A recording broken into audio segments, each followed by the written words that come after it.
मंगलवार सुबह दुर्गापुर नगर निगम के समक्ष 5 दफा दावी को लेकर डीएमसी कैजुअल सफाई कर्मी समिति INTTUC का धरना और सत्याग्रह अनशन शुरू किया गया। दुर्गापुर नगर निगम के कैजुअल सफाई कर्मियों का न्यूनतम मजदूरी नहीं मिलने के विरोध में यह अनशन किया गया है।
উপস্থিত হয়েছেন তাদের কাছে ফোন করে কোথায় আছেন জিজ্ঞেস করছেন, আবার চমকাচ্ছেন যে কাল থেকে কাজে লাগবেন না।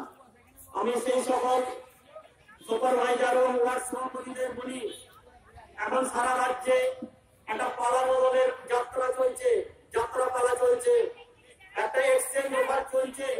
আপনারা জানেন, গাড়ি পুরোনো গাড়ি দিয়ে নতুন গাড়ি কেনা যায়, পুরোনো ফ্রিজ দিয়ে নতুন ফ্রিজ কেনা যায়, পুরোনো টিভি দিয়ে নতুন টিভি নিয়েছি। সেটা কোনো রাজনৈতিক কর্মসূচি নয়, সেটা পৌরসভা ইলেকশনের নির্বাচনের কর্মসূচি নয়, সেটা বিধানসভা নির্বাচনের কর্মসূচি নয়, কোন লোকসভা ইলেকশনের কর্মসূচি নয়। এই কর্মসূচি আমাদের সাফাই কর্মচারীদের ন্যায্য দাবির কর্মসূচি। তা সত্ত্বেও যারা আজকে বাধা সৃষ্টি করছেন তারা মনে রাখবেন, আপনারা কালিদাস হবেন। যে ডালটাতে বসেন, কালিদাসের গল্প শুনেছেন আপনারা, যে ডালটাতে বসেন সেই ডালটাই কালিদাস কাটতো, তার মানে হচ্ছে সে নিচে পড়ে যাবেন আর সাফাই কর্মচারীরা এগিয়ে যাবেন।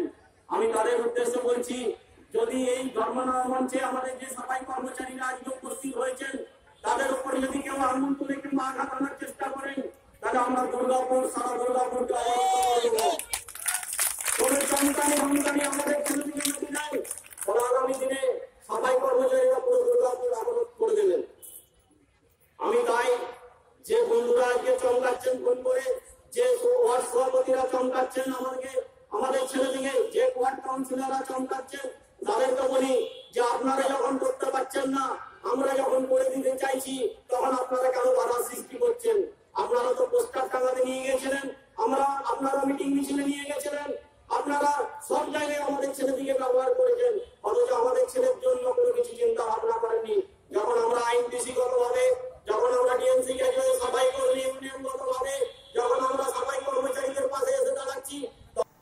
दुर्गापुर से निमाय दास की रिपोर्ट, PV न्यूज।